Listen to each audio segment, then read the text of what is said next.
अफाट प्रयत्न करायला लागतात आणि त्या प्रयत्नाला सातत्य पाहिजे. कधीतरी उठलो, ध्यान केलं, प्रार्थना म्हटली, एका दिवशी नीट वागलो असं होत नाही.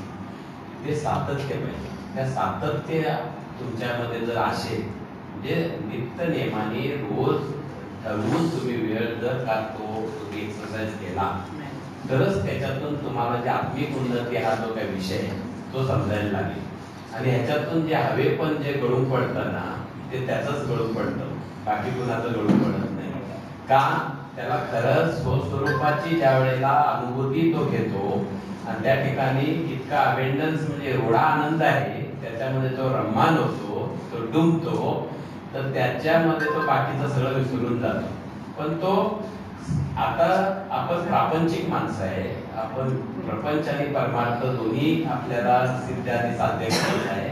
त्यामुळे स्वार्थ म्हणजे आता कसं सद्गुरू म्हणतात, बायकोला जर सांभाळता येत नसेल तुला तर लग्न केलं कशाला, पोराला शिकवता येत नाही तुला जन्माला घातलं कशाला. मग हे करत असताना त्यांना पण आपल्याला काहीतरी साहेब म्हणाले उत्कर्ष आपलं झालंच पाहिजे. उत्कर्ष साधत असताना, आपला उत्कर्ष करत असताना आपण एकटे काय कुठली गोष्ट बनवून काय विकून असं नाही ना. म्हणजे आपण एकमेकावर असा आपला संबंध येतो.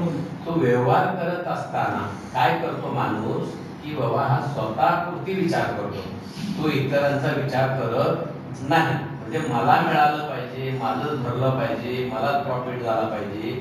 इथं सद्गुरू काय म्हणतात, स्वार्थ हे सत्य आहे.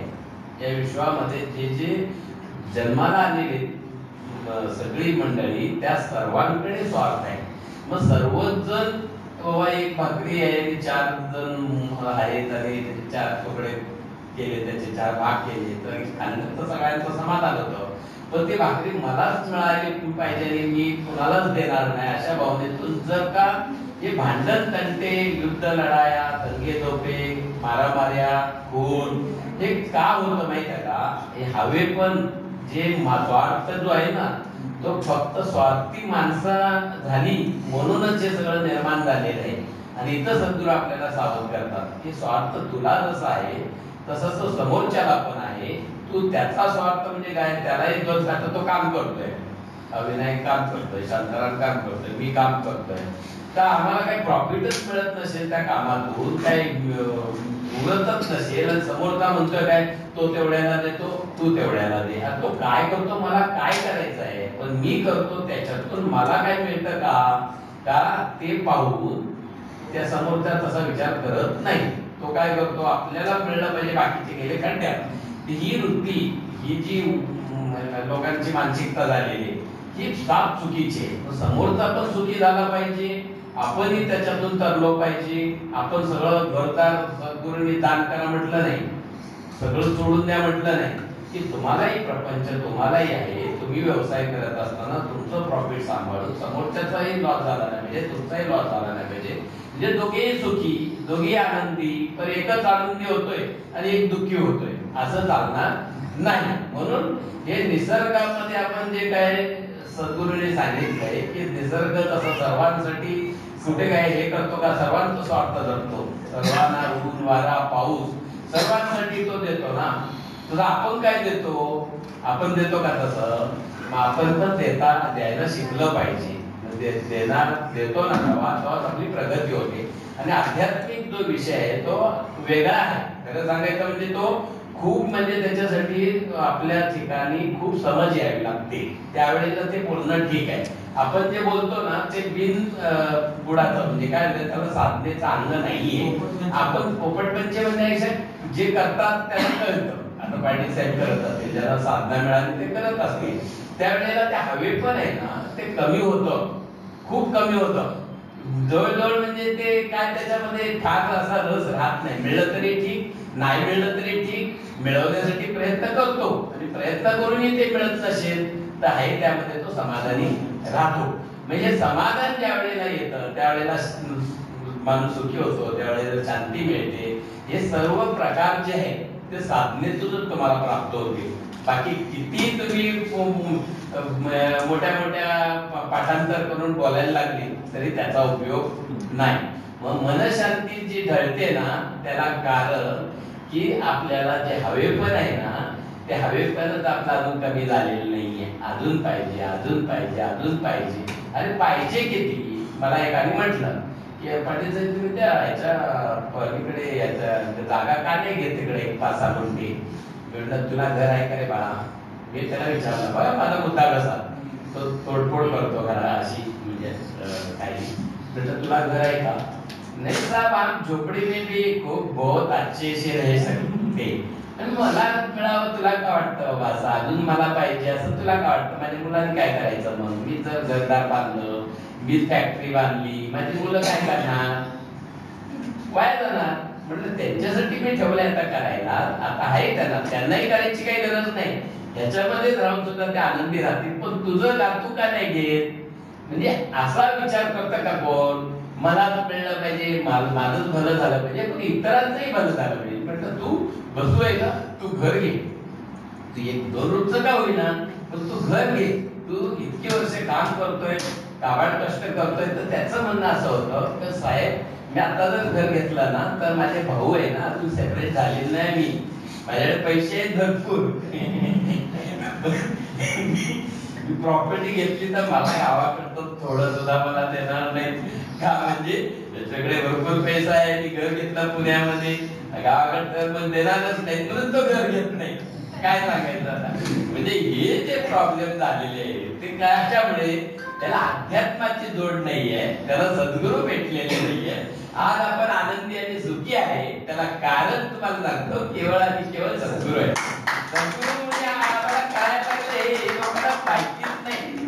हे असं असतं ना, काय तडजोड कशी करायची, लोकांची भलं करती साधना बनायची, लोकांचे सुखी झाले पाहिजे असा विचार करायचा, इतरांचा विचार केल्यानंतर आपण सुखी होऊ शकतो, हे त्यांच्या गावाला नाही. ते जातील कुठेतरी डोंगरावर चालत जातील, अनवाणी जातील, उपास धरतील, कर्मकांड करतील, काय काय नको ते यज्ञयाग करतील, भरपूर भानगडी करतील. पण ही कला जी आहे, हे जे ज्ञान आहे, ते ज्ञान त्या लोकांना नाही, म्हणून ते तसे आहे. आता ते आपल्याला आहे म्हणून आपण एवढा विचार तरी करू शकतो. म्हणून आपल्या स्वस्वरूपाच्या विसरात जी जाणीव सुखाच्या शोधात ती ज्या वेळेला बाहेर पडते आणि त्याच्यातून सुख शोधायला लागते, त्या जाणीवेला मन असं म्हटलंय सद्गुरूंनी. मग ते मन जे आहे ना, त्या मनाचं उन्मन होण्याकरता त्या मनाला लावावी स्वरूपाची गोडी, इतर आवडी सोडवावी, पळ पळ नाम ते विठोबाचे घ्यावे, कोठेही नसावे सत्य, असं म्हटले. पळ म्हणजे त्याला एकच रामबाण उपाय म्हणजे काय? त्या मनाला लावावी स्वरूपाची गोडी, म्हणजे त्या नामस्मरणाची गोडी लावून त्याला स्थिर करण्याचा मार्ग म्हणजे सद्गुरूंनी सांगितलेला आहे.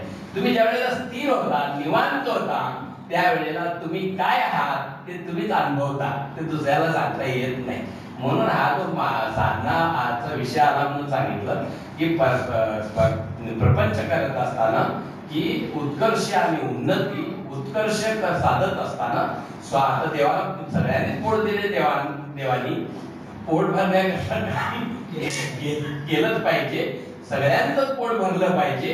अशा भावनेतून जर का एकमेकाचा स्वार्थ साधला गेला तर तोही सुखी, आपणही सुखी. नाहीतर नुसतंच आपण, मी म्हटलं आहे 2-3 कामगार सोडून गेले, घेऊन सोडून गेले मला, की आता खोटं बोलून सोडून गेले आणि त्यांचे 8-8 दिवस पगार राहिला होता.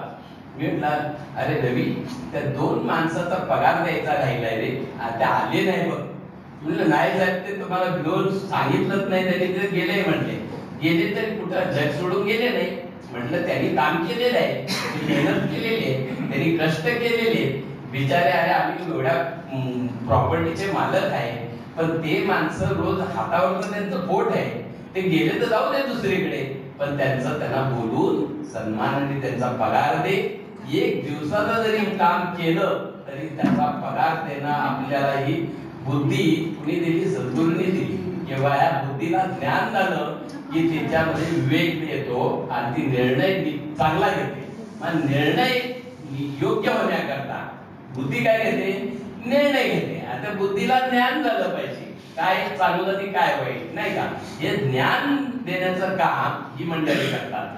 या ठिकाणी ज्या वेळेला येतो आपण सत्संगामध्ये, त्यावेळेला इथं काय मिळतं? फक्त ज्ञानच मिळतं, बाकी पैसे नाही मिळत. आणि तिथं मगाशी साहेबांचा मुद्दा होता की दोन कॅन्डिडेट ज्या वेळेला इंटरव्ह्यूला गेले त्यावेळेला तिथे एक सद्गुरूंनी असं सांगितलेलं आहे की एकाकडे दोघांचं शिक्षण चांगलं, दोघांना मार्क बरोबर, पण एकाकडे पुण्य होतं आणि एकाची निवड होते, दुसऱ्याकडे पुण्य नव्हतं म्हणून त्याची निवड झाली नाही. म्हणून तुमचे ज्या वेळेला तुम्ही पैसे कमवता, ज्या वेळेला तुम्ही जीवन जगत असताना तेवढीच पुण्याची पण तुमच्याकडे साठा पाहिजे. असेल जन्मोजन्मीची पुण्य सामुग्री तरीच येईल जीवागरी श्रीहरीचे नाम असं म्हणले. पुण्य असल्याशिवाय ते सोपं नाही. म्हणून एकाची निवड झाली, दुसऱ्याची निवड झाली नाही, बरोबर की नाही? मग निवड होण्यासाठी सुद्धा पुण्य लागतं आणि ते दुसऱ्याने मान्य केलं पाहिजे. फक्त मान्य करत नाही, याची का निवड झाली? अभाव. कशाचा? जीवनविद्येच्या ज्ञानाचा अभाव. ज्ञान असेल तर तो तसं बोलणार नाही. आपल्यापेक्षा एखादा मोठा झाला तर आपण काय म्हणतो? पुण्यवान आहे, खूप भरपूर पुण्य खोऱ्याने कमवलंय. पुण्य पैसा नाही, पैसा हे पदेच्या पाठीमागे, पण जिथे परिणाम आहे तिथं काय आहे? कारण आहे. म्हणून ज्या वेळेला कारण आपण कारणाकडे लक्ष देत नाही, आपण फक्त डोळ्याला दिसणाऱ्या मोठा झाला आणि मोठा का फुकट झालाय का तो? तरी खूप कष्ट घेतलेले, खूप मेहनत घेतलेले, खूप प्रयत्न केलेले, त्यामुळे त्याला तेवढं मिळालेलं आहे. अशा भावनेतून तुमची दृष्टी म्हणतेच आहे की पाहण्याची दृष्टीमध्ये या कायापालट घडून आणतात सुरू. तुमचं पाहणं सुधारतात, पाहणं सुधारल्यानंतर जीवन सुधारतं. म्हणजे दृष्टी सुधारली ना तर जीवनाकडे पाहण्याची दृष्टी, हा ग्रंथ आहे. आपल्या पाहण्याची दृष्टी बदलली पाहिजे. कुणाकडे तुम्ही बघितल्यानंतर तो असा का, जिथे परिणाम आहे तिथे कारण आहे.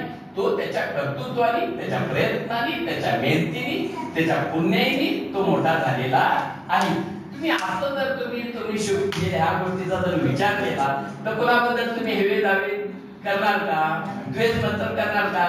तिरस्कार करणार का? नाही. म्हणून तुकाराम महाराज ज्या वेळेला ऊस घेऊन जात होते, ऊसाचा एक खांद्यावर घेऊन ती सगळी मुलं ऊस काढून त्याने सगळे विश्वाची भाजी घर असं बरं की नाही? असं म्हटले की नाही की शेतात शेती करताना ते सगळे पक्षी दाणे खाऊन टाकले तरी त्याच्यामध्ये देव दिसत होता. ती दृष्टी यायला आपल्याला वेळ आहे, म्हणून अभ्यास केला. येणार नाही का? 100% येणार. पण तुम्ही जर त्याचा नित्य नेमाने सातत्याने अभ्यास केला तर. आणि आता ही वेळ आहे, मी खरं सांगतो तुम्हाला, हात जोडून सांगतो, आता वेळ आपली आहे अजून आपल्या हातात. तेवढा वेळ आपण सार्थकी लावूया आणि साधना करूया. ही तर आपण तासभर येतो, बसतो, उठून जातो निघून, पण घरी काय करतात कोण बघायला येतं? पण नित्य नेमाने काय तर ठरवा ना. ग्रंथ 1 तास वाचणार, अर्धा तास मी साधना करणार, तुम्ही प्रार्थना किती म्हणणार, हे तुम्ही स्वतः ठरवायचं आहे. का तुझ्या जीवनाचं शिल्पकार. मला एकच कळलं की आपल्याला जर सुखी व्हायचं असेल तर आपल्याला साधण्याशिवाय पर्याय नाही. म्हणून हे आपण हा स्वार्थ आहे आपला. खरा स्वार्थ काय आहे? आपल्याला आपल्या स्वस्वरूपाची अनुभूती घेणं आणि सुखी होणं. हा स्वार्थ प्रत्येकाला जर झाला तर सगळे सुखी होतील बघा.